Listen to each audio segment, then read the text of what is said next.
tous. Alors aujourd'hui nous allons parler de la différence entre un horoscope et l'astrologie.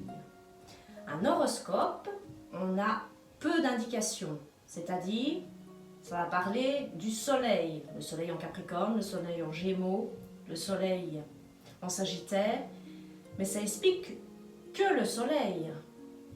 Par contre, quand on fait l'astrologie, on va aller voir le détail de l'ascendant, on va aller voir toutes les planètes qui sont comme la Lune, comme Mercure. Donc la Lune, c'est les émotions.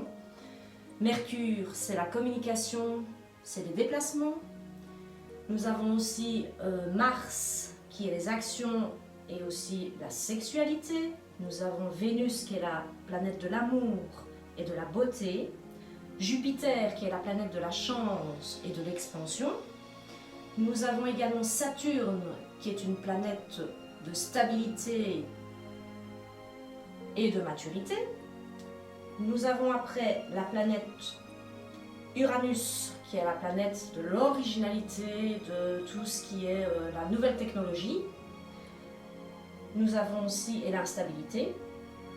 Nous avons après Neptune, qui est la planète des rêves, de l'idéal, comme un homme idéal. Ça dépend un peu dans un thème, comment est-ce qu'on peut retrouver ça. Puis nous avons aussi Pluton, qui est une planète de transformation. Quand on a ça dans une maison, donc ça j'expliquerai après, ça transforme la personne. Et donc avec toutes ces planètes, plus l'ascendant, donc l'ascendant c'est comme le soleil, à part que l'ascendant c'est ce qu'on a en plus qui fait que on peut voir, par exemple, on peut être Capricorne ascendant Gémeaux. Donc le Capricorne, il va être mature, il va être réservé et timide, mais en même temps, ce qui est bien l'opposé, c'est que son ascendant va faire que les autres vont vous voir autrement. Donc en fait, l'ascendant, c'est ce qui va permettre comment est-ce que les autres vont vous percevoir. Et donc, tandis que le soleil, c'est plus votre personnalité, comment est-ce que vous fonctionnez, mais juste avec un aspect, on est bien d'accord. Et donc l'ascendant, moi par exemple Gémeaux, et bien là c'est la communication, c'est être jovial, donc c'est totalement l'opposé justement du Capricorne. Et justement un mix des deux, ben c'est génial, mais alors ça fait déjà une personne totalement différente et on se retrouve mieux dedans que dans le seul aspect de l'horoscope en fait, qui est mon signe solaire Capricorne.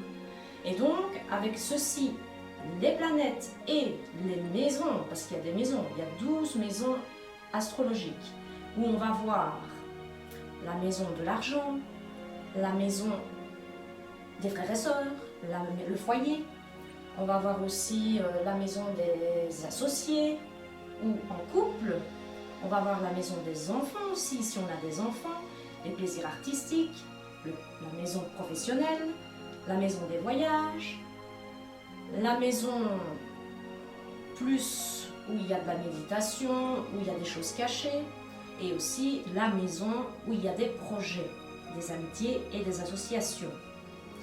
Et la maison aussi, j'allais oublier, la maison 8 qui est la maison de la mort, de la sexualité et des héritages.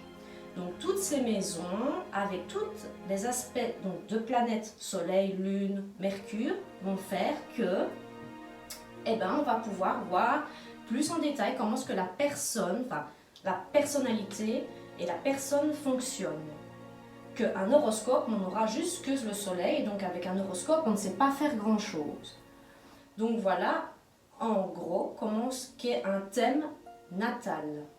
Mais bien évidemment, il faut, pour ne pas oublier, l'heure de naissance, la date exacte, le pays et la ville. C'est très important pour qu'on puisse calculer. Si on n'a pas tout ça, on ne sait pas calculer, donc on ne sait pas voir plus loin. Et donc voilà pourquoi ce que l'astrologie est totalement différente d'un horoscope. Et c'est très intéressant parce qu'on peut voir comment ce que la personne fonctionne. Et puis il y a d'autres aspects qu'on peut aller voir plus loin qui sont des nœuds donc des karmas, donc tout ce qui est karmique, qui rend même chose dans les vies antérieures, mais ça c'est encore un autre sujet. Mais avec tout ça, on peut voir en tout cas comment est-ce que la personne dans ses maisons, elle fonctionne, ce qui est le plus important dans sa vie avec ses planètes, où elles vont se mettre. Donc voilà, en gros, tout ce que je peux vous dire en tout cas sur l'horoscope et l'astrologie, la grande différence.